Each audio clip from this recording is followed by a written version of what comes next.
This is a Bendix G15, a full-fledged vacuum tube computer from 1956. Although this one is serial number 238, so it's probably like 1958 or so. Still proper 1950s computer. It has about 460 vacuum tubes in it, the large majority of which are dual triodes, but there's some pentodes and thyrotrons hiding out in there as well. And it has like multiple thousands of germanium diodes in there, like an inordinate amount of germanium diodes. So they did a large majority of the logic with diode logic, and then they used vacuum tubes kind of only when necessary because tubes are hot and big and expensive. So that's a pretty logical way to build the architecture of this machine. And despite the fact that it's from the 1950s, it's a surprisingly capable machine. It has a rotating drum memory in it with a decent amount of storage on it. And I believe that this machine was used in the 1950s to do the differential equations on road grading for the interstate highway. So not only is the Bendix G15 an incredibly important machine in the overall umbrella of computing history, this particular machine is incredibly important for American history. And so when I have something like that here in this room, it raises one massive question, which is, who let me get my hands on it? Well, this machine is on loan from Bob over at System Source Museum, and if you haven't heard of System Source Museum, go check them out immediately. They're one of the greatest computing history museums in the country, almost in the world. They have an unbelievable collection of machines, and a large majority of them work. And Bob even lets you get hands-on with them, which is kind of unheard of in the realm of museums. So go check out System Source Museum and give Bob and everybody there a high five for me because they're all just absolute legends. So where are we with this machine? It's here not so that it can just be a pretty paperweight, it's here so we can get it up and going, and we are so close. We are about 60% of the way through the boot up. The only problem is that whenever we hit the reset button, the sequencer kicks off and it starts trying to read data off the paper tape, but that data never goes anywhere, and well, the motors in here are just not moving the paper tape along like they're supposed to. So we have a couple of things that we need to tackle. We need to get the motors out of here so that we can clean them up and see if we can figure out why they're not moving the tape along at the speed that they're supposed to be. And we need to figure out why data is not making it from the tape to the drum properly. And well, getting the motors out is going to be quite easy, but figuring out where the data is getting lost, I think is going to be a lot more difficult. So I've got my good buddy Lloyd on the way down, and I think he's got some ideas. But before he gets here, I need to get these motors out and get them clean. So let's go ahead and pull this unit off and get started.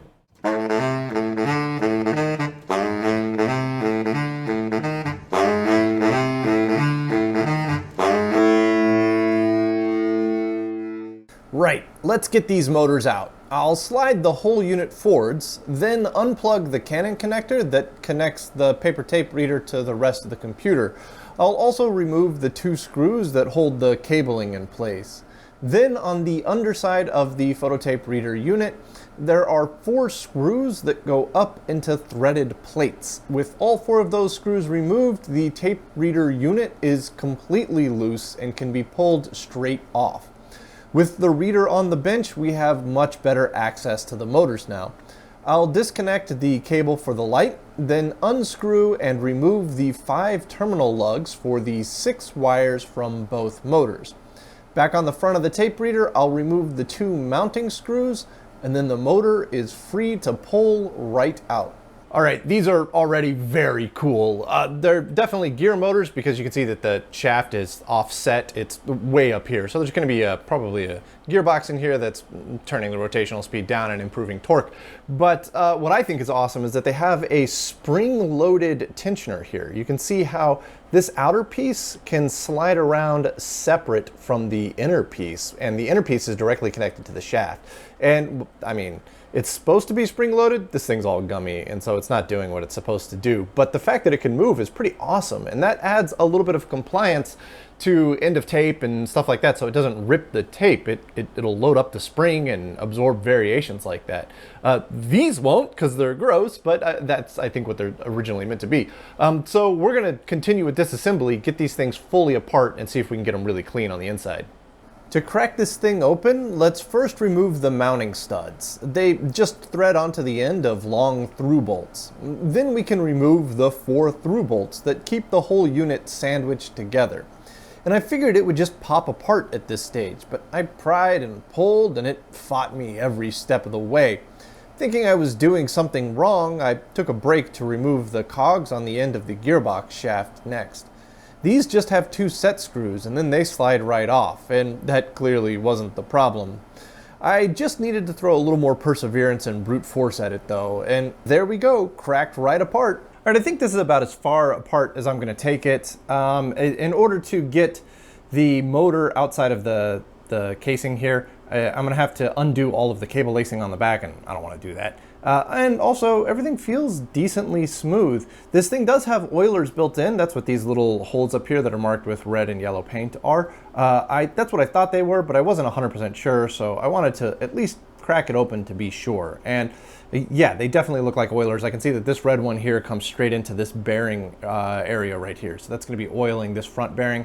This one will be oiling the back bearing, and then the yellow one will be oiling the gearbox. The gearbox feels pretty smooth. As a matter of fact, I'm not feeling anything in here that would account for all of the trouble that we're having pulling the tape through. So maybe we got something else lurking on. But I'm going to clean out the gearbox with a bit of brake clean, I think, and then re-oil everything and put it all back together. And this should be running a whole lot smoother. All right, all cleaned up and back together. Let's give it a test. I'll take the paper tape cartridge here and we'll just slide it right on. I've already got AC spun up, so I'm just going to hit the reset button down here, and DC should kick off, and we should see the light on this thing go. Yeah, there goes the light.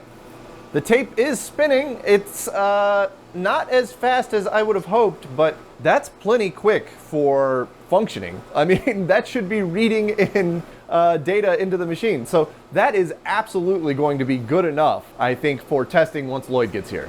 Okay, now that the motors are mostly working, it's time to do a bit of testing, and Lloyd and I have been plugging away at this, and we found some interesting things. The little socket here on the side allows us to check the test points coming off of the photodiodes here. And we'd checked these before. Right now I'm on output number 1 here, and if I use my little piece of paper here to block the light, I can see that that changes from high to low on the scope down there. So that's working exactly as we expected. So to do this as a better way of testing than a piece of paper, I actually loaded up the diaper, which is a hilarious name for a program. This is essentially full of a bunch of test programs, and you can see it's massive. It fills up the entire spool. So I can plug this into here and I can do some extended testing while this thing just churns along.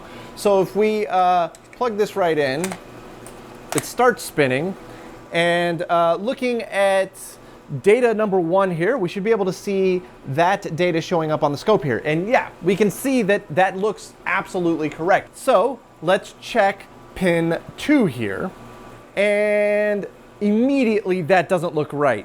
That looks like the clock, and 2 should be actually a data output. We should not be seeing the clock. Now the clock is on what they call S for sprocket, and if I check it, it looks exactly the same. So that's interesting. Let's check 3, 4, and 5 here. So if I check 3, again, you can see clean data coming through it. If we check 4, there we go, totally clean looking, nice data coming out of it. If we check pin 5 has a lot of 1s and then a couple of 0s, a lot of 1s, a couple of 0s. But if we look at the tape, that's how pin 5 is actually set up. So I think that's totally okay as well. So it's just pin 2 that is awkward here, because pin 2 is exactly the same as the sprocket, and it absolutely should not be. So I don't know what that means. It could mean that our photodiode is shorted, which would be bad news bears. I don't know how we overcome that problem, so we've got some thinking to do about that. So I'm gonna get a little deeper into here and see if I can come up with some particular reason why that's the case. Okay, after quite a bit of testing and moving around and probing things, I think we might have found a problem. I don't know if it's the problem. There's a set of potentiometers on the side of this box here, and if we look at number 2 here, it's sitting at just about 800,000 ohms, and all of the rest are sitting at like 2 mega ohms. And if I just turn this potentiometer a little bit, it's It's then 2.5 mega ohms, 600,000 ohms, 2.5. You can see it's all over the place. I think this is a case of dirty potentiometers messing with us here. So I'm going to go through and clean all these potentiometers up pretty rigorously because I think they're probably all a little off. And then we'll plug it back together and see what happens. That didn't fix it. The potentiometers were definitely very dirty, and they all needed to be moved across their full range of motion to clean them up, but no change. Data bit 2 is still doing the exact same thing that the sprocket or clock is doing, but all the other data bits seem to be working fine. And Lloyd and I have been poring over the schematics. We've been probing and testing things for the past like 2.5 hours, and we've come to a conclusion that we think one of the photodiodes is bad, that the data bit 2 photodiode is no good. And I realize saying that is a pretty bodacious claim because that's an incredibly rare piece. That's one of the rarest pieces on the entire machine. I do want to sit down and explain to you exactly why I think that photodiode is bad, run through the schematic with you, walk you through our thought process to get to this point. But I'm not going to do that right now because the sun is going down. Lloyd's only here for a limited amount of time, so we're going to crack on with it. And while we're doing that, future me is going to jump in and explain exactly what our thought process is, and I'll pick back up with you guys once we've done our test here. Hi there, Future David here. I have been tasked with explaining to you why past me is desoldering and resoldering some of the rarest components on the entire machine. They've been out of production for 60 years, there's only 6 of them on the machine, and I've never seen another one come up for sale. I am doing something that is incredibly risky, which means that I shouldn't be doing it unless I was absolutely certain that there was no other path forward. And Lloyd and I, at that time, had been poring over the schematic for hours to try and come up with a different solution, and really, we're like 95% certain that one of the photodiodes is bad, and I think this is going to be the best way to test it. So starting on this schematic over here on the far left, we've got the sprocket. And then we have level 5, 4, 3, 2, and 1. But let's start with the sprocket. You can see that we have a photodiode attached to the grid that has a 1 meg and a 2.5 meg potentiometer pulled up to 100 volts. But on the other side of that diode, they're actually biasing it to like minus 25 volts. And I think this is because they needed a little more gain out of that photodiode because the sprocket hole is much smaller than the other data holes. So less light is going to reach the photodiode. But essentially, if light is not striking the photodiode is not breaking down and conducting in the reverse direction, which means that the grid is going to get pulled up. Now there is a clamping diode on this grid, so the grid is only ever going to get pulled up to 0 volts. However, if light is striking that photodiode, it's going to start conducting in the reverse direction, and that's going to pull the grid down to negative 25 volts. Now the grid is a part of a cathode follower buffer. And this point is actually what is feeding into all of the other data bits. We can see it over here on 1, going into the backside of the photodiode on that particular data bit. So this is supplying a 0 volt or a minus 20 volt to the backside of the photodiode, and it is effectively gating the photodiode and that photo reader for that bit. So even if light is hitting this photodiode on one of the levels over here, it doesn't really mean anything because even if it conducts in the reverse direction, it's only ever going to get as low as 0 volts. And that's conducting for the vacuum tube grid that's going into it.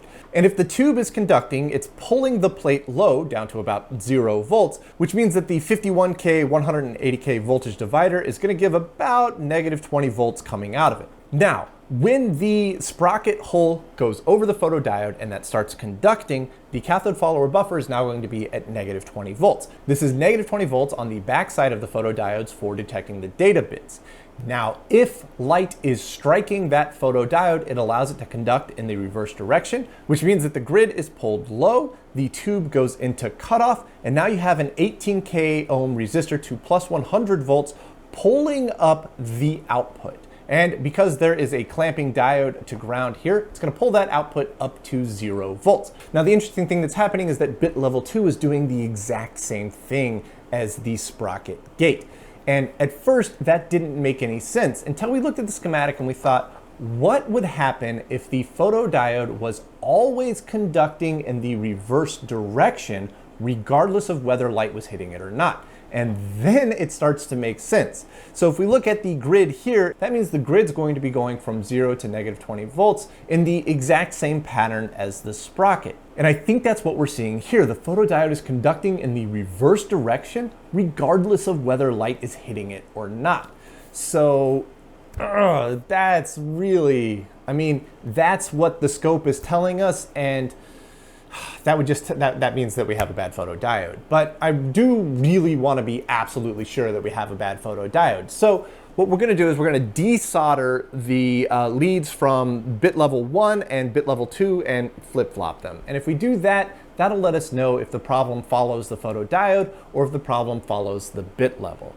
So let's go back to past me and see how that all went. So let's go ahead and flip DC on and we'll see what the scope says here. The tape reader started reading. Yeah, data bit 2 is showing proper data. Let's check data bit 1 here. And that's doing exactly what the sprocket is doing. So I think that's unfortunate, but pretty definitive proof that we have a bad photodiode on data bit 2. All right, ideas. I have ideas. We'll see how they play out. Hi, Future David here again. Yeah, nope, that's not good. We have a bad photodiode. Definitively, we've proven it. That photodiode's bad. And because I'm Future David, I've actually already removed it, and this is it here. It is wild looking. This thing is just, that's so cool.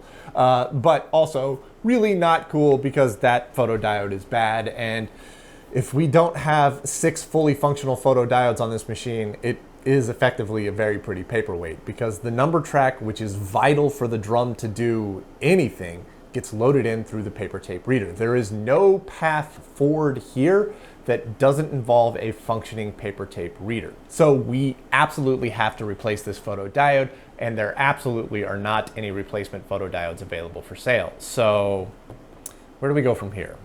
Well, it just so happens that I am also building a vacuum tube computer of my own that I call the UE1. It's hanging up on the wall over there. And I am going to read paper tape data off of it. And so a couple of weeks ago, I built this. This is a paper tape reader block that is very much so inspired by the design of the paper tape reader block on the Bendix. And I found these really awesome photodiodes that are exactly 0.1 inch in diameter. And if I hold it up to the original photodiode that came out of Bendix 15, it is also 0.1 inch in diameter. The length between the two is dramatically different, as is the construction. These are germanium, this one is silicon. So they're gonna behave very differently. But I don't really think that's gonna matter. So I think if I can stuff one of these into photodiode bit number 2 on the Bendix, we may be able to adjust the potentiometer to get the bias right for a silicon photodiode. Either way, we have a bad photodiode and we're stuck in the water until we can solve that. And if this doesn't work, then it doesn't work. We haven't lost anything. We're exactly where we are right now. But if this does work, not only does it allow us to continue troubleshooting, it also provides a potential path forward for anybody else that has a Bendix G15 with bad photodiodes. And since I'm Future David, I know that I have already stuffed one of these in there, soldered it up, and given it a test. So let's hop back to the past so you can see the results of that. I don't know. I mean, it's a very different photodiode. It's silicon versus germanium. There's a lot of things that could go wrong here, but at this point we can't really lose a whole lot because that photodiode was already bad. So, you know, let's give it a test. I'll flip the DC on here. There we go, the light should kick off. That is data. It is nasty, but that is data. Can I adjust it out?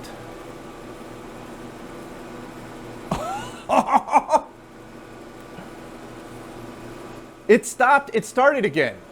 Did you see that? It stopped, and then it started itself again. Yeah, the cam's going all the way through. It stopped. Holy cow. Yeah, the cam came all the way full circle. We don't have a ready light.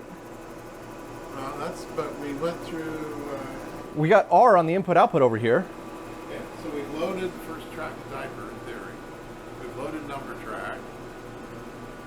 And so you guys probably can't hear that because the mic is on me. He says we've loaded number track, and in theory, we've loaded the first track of diaper into the machine. All right. we gotta check all that. I'm gonna cut the camera for a second. We're gonna verify. Lots of verification is about to happen. Ooh, this is awesome. I got so excited, my beard fell off. Now, we ran out of daylight and Lloyd had to go home, and time has passed. But actually, so much time has passed that Lloyd is on his way back out here again today. He should get here in about 20 to 30 minutes. And we've got more work to do on this machine. When we left off in the previous clip, we were pretty excited. It looked like the machine was fully done reading in the number track and the first block of data off of the diaper, and it looked like it was ready to go. But when we flipped the go switch on the typewriter, nothing happened. And so we started probing around, and it's still not there. We're not fully booted. And to understand why we're not fully booted means we have to kind of understand how the input system works, and it's fantastically complicated. And that's because the Bendix G15 is essentially like two completely separate systems. You have the input-output system, and then you have the computer itself. And the only way that something can get from the input-output system to the computer itself is via a very narrow passageway. And that passageway for input is outlined on this diagram. Starting at the bottom, you can see that we have our input levels coming in, 1, 2, 3, 4, 5 here. Goes through the OBs, then the OAs, and this is all working because our sequencer is kicking off doing exactly what it's supposed to do. Comes out of the OAs and it goes into M23. This is a line on the drum, and this is something that we can actually probe on that little engineer panel on the inside.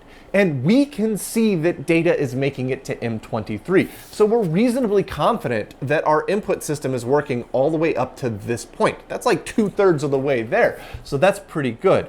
However, once M23 hits a certain size, a instruction comes from the paper tape that tells it to copy from M23 to MZ.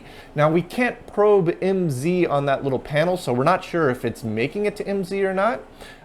But after MZ, it's supposed to go then to M19. This is a track on the drum that the computer is prepared to use. And then it needs to go to the number track and from there. And we can probe the number track, and the number track is totally dead. So we're making it all the way to M23, but we're not making it to the number track. So our fault is somewhere right here in that transfer from M23 to MZ, or the transfer from MZ to M19. Now, there's not a whole lot going on up here. There's a couple of flip-flops, there's some OR gates, some AND gates, and that's about it. And we know that the drum is good because we're seeing data make it onto the drum. So we're into the logic on the doors now. And so we gotta essentially follow this diagram here on the machine and see where we're losing the plot. But this diagram doesn't tell us what to check on the doors. These do. These are the actual schematics for the doors. So Lloyd and I are gonna sit down and dig through these actual schematics and try to figure out which packs on the doors to check. Because we could have a bad vacuum tube, we could have a bad germanium diode, we could have a broken wire. Any one of these three things would cause the whole thing to fall on its face. So we just gotta start tracing it through, and if we can get to the point where data makes it onto the number track, and the first block of data is loaded and the machine is ready to start executing code, I would say that's fully booted. And that's our goal today, to try and get to that point. Let's get this troubleshooting show on the road, and the first signal we want to check is M23. Everything that is read in by the phototape reader is dumped straight onto this track. And looking at the scope shot here, we can see that data is absolutely coming in. Now, once 4 words or 116 bits has been received, the tape has an instruction on it to copy the contents of M23 over to MZ. Then M23 can continue with the next collection of incoming data, and MZ can get on with copying data over to M19. M19 is the line the rest of the computer uses to grab the input data from. And if we check M19 on the scope, we can see it is totally dead. So data is making it to M23, but not to M19. The question is, are we losing it on the way into MZ or on the way into M19? Well, let's check MZ directly. We don't have access to it on the engineering test panel, so we'll have to check MZ directly on the doors. And the easiest way to do that is going to be to check the input to the right amplifier. This right amplifier is used to lay new data down as well as recirculate the data that's already on MZ. And it is pack K51, and we're going to be checking pin S. Looking at the scope, we can see squiggles happening. I think that means our data is making it into MZ. That's excellent news and moves us much further up on our diagram. So let's take a few steps further down the line to M19, and I think we should check this last AND gate before the line itself. If we check the schematic, that AND gate is right here on pack K37. But I think we'll scoot back one more level and check the buffer that feeds that AND gate, which is K29 here. And we're going to check the output from this buffer with the scope probe on pin U. And it's totally dead, stuck low all the time. Either the buffer is dead or we have a problem further back. So let's check the input to that buffer, which is pins D and E. They're tied together.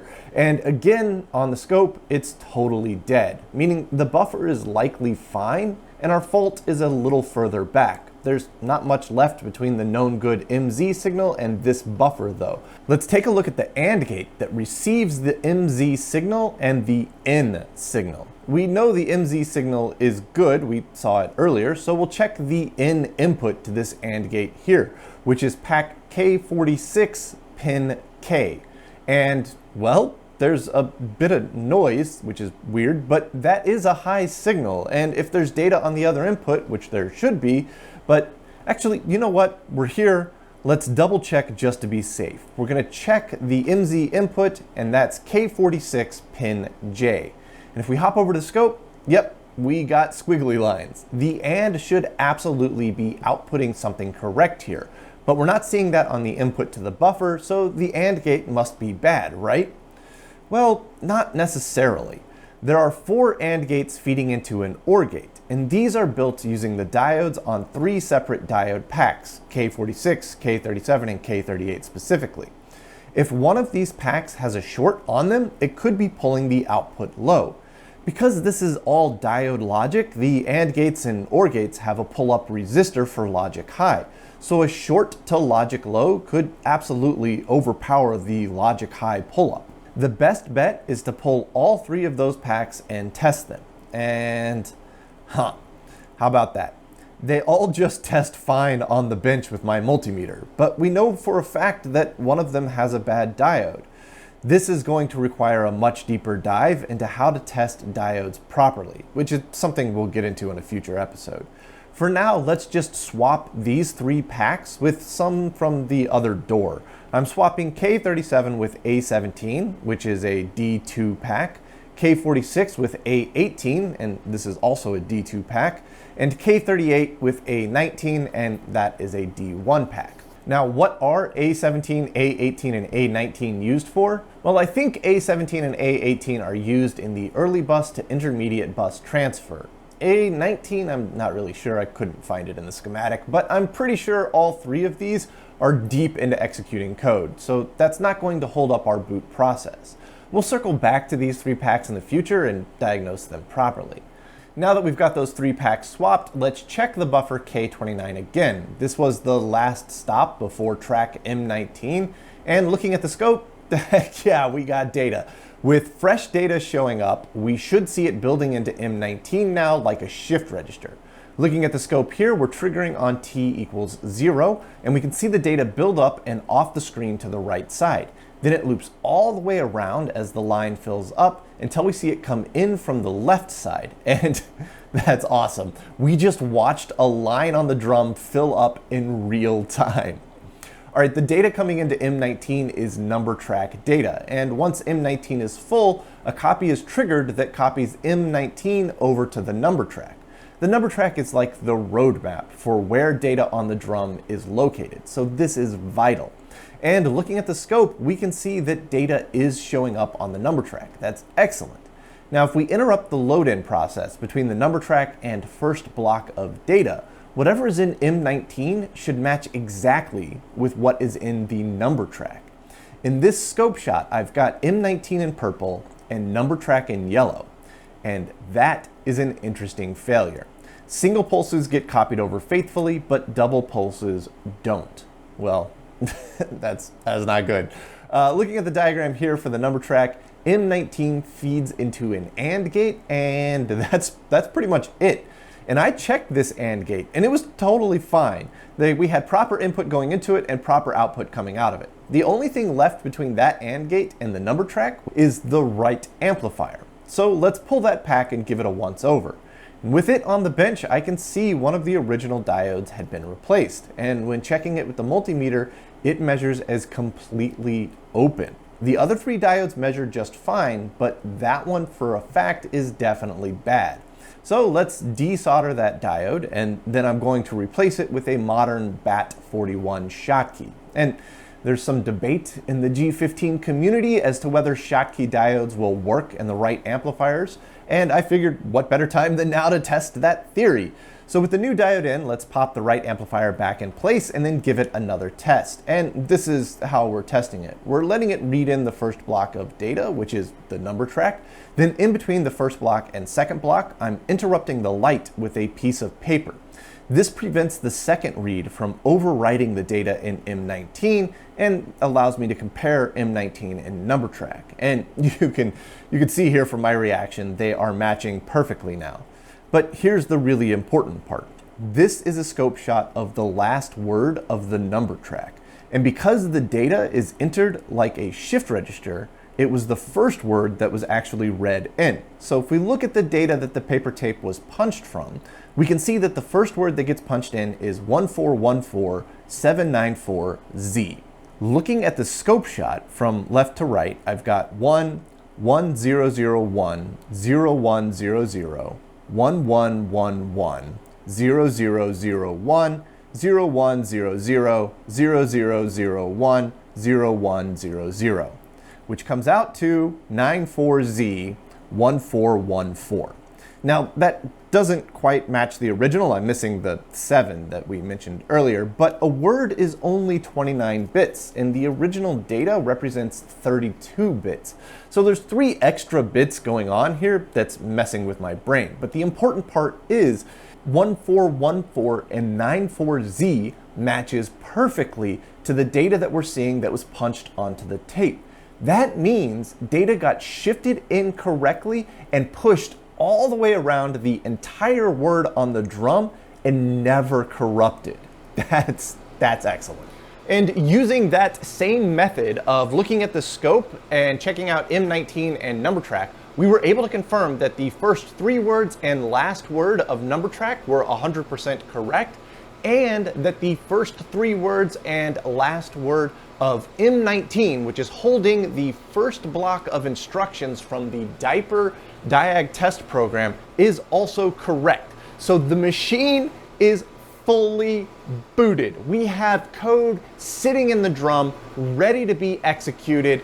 This machine is running, but not running right. We're so close. There's a couple of big problems. The ready light does not come on fully. It's really dim. And honestly, I think this is just bad contacts. That should be a pretty easy one to fix. The bigger problem though is that if I reach over here and I flip the go switch on the typewriter, we are executing instructions. This is pretty exciting. I mean, the Bendix is executing instructions right now. They're just the wrong instructions. We're at the wrong source and the wrong destination locations up here, but lights are blinking. The computer is trying to execute instructions coming off of M19. It's just getting confused somewhere. But that is a functioning Bendix G15, potentially the only one in the world right now, which is pretty exciting. So we've got a lot more to cover in the future because it's not actually running, The diaper should be reading in more blocks of data, punching things out on the typewriter, and running all sorts of diagnostic tests, and it's just falling on its face on the first step. So we have a lot more testing to do, and we're just gonna have to do it in the same way that we just did it, and just incrementally building up the functionality of the machine. But we still have that problem of diodes testing good on my multimeter, but clearly not being good because they're preventing operation in the machine. So we're gonna have to dive in deep to try and figure out a good methodology for testing those diodes and determining whether they're good or bad under the conditions that they're seeing here in the machine, because my multimeter is obviously not recreating those. So we got a lot more work to do, but this is a pretty insane milestone. This is absolutely epic. So I want to thank you all so much for watching, and I hope to see you in the next episode.